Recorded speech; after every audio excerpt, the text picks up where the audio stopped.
சரித்திரங்களை உருவாக்கிச்சு. அல்லேலூயா. அவர்கள் அமர்ந்து ஜெபித்த பொழுது உன்னதமான தேவனுடைய ஆவியானவர் அவர்களை நிழலிட்ட பொழுது அவருடைய வாழ்க்கை மாறினது. பின்னாட்களில் அவர்கள் ஜெபித்த ஜெபம் ஆமென் அவர்கள் கூடியிருந்த இடத்தை அசைத்தது. அவர்கள் தேவ வார்த்தையை மிக தைரியம் கொண்டு சொன்னார்கள்.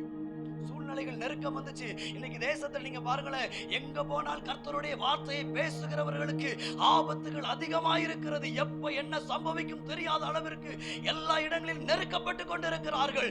ஆனால் ஆவியானவர் சொல்லுகிறார், உங்களை பயமுறுத்துகிறவர்களுக்கு முன்பதாக கர்த்தருடைய வார்த்தையை தைரியமாய் பேச வேண்டுமானால், ஒரே மனதோடு ஒரே சிந்தையோடு சபை ஜெபிக்குமானால், ஊழியர்கள் ஜெபிப்பார்களானால், நீங்கள் தனிப்பட்ட வாழ்க்கையில ஒருமனப்பட்டு ஜெபிப்பீர்களானால், எந்த பயமுறுத்துதலுக்கு முன்பதாக கர்த்தருடைய வார்த்தை தைரியமாய் பிரத்யட்சமாய் வெளிப்படும்.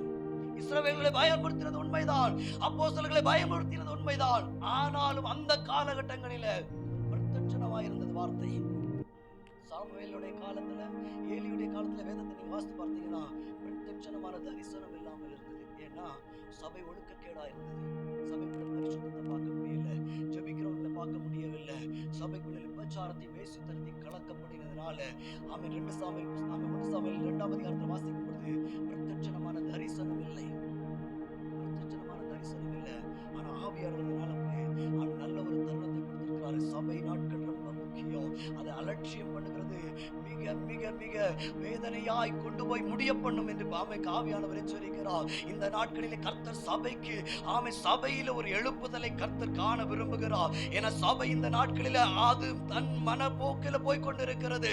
கர்த்தருடைய ஆவியானவர் சபையை எச்சரிக்கிறார். சபையில இன்னும் ஒரு வாய்ப்பை கர்த்தர் கொடுக்கிறார். இந்த தருணத்தை மிஸ் பண்ணினானா, இந்த சான்ஸை சபை மிஸ் பண்ணுமானால், எபேலிஸ்யர்களுக்கு முன்பதாக இஸ்ரவேலர்கள் மடங்கடிக்கப்பட்டதை போல தேவ மகிமை சபையை விட்டு கடந்து போகக்கூடிய ஒரு எச்சரிக்கிற நாட்களில் நாம் நிற்கிறோம். அதனால கர்த்தர் சொல்லுகிறார், மிஸ்பாவிலே ஜனங்களை கூட்டு, மிஸ்பாவிலே ஜனங்களை கூட்டி அவர்களை எச்சரிக்க வேண்டும் என்று கர்த்தர் சொல்லுகிறார்.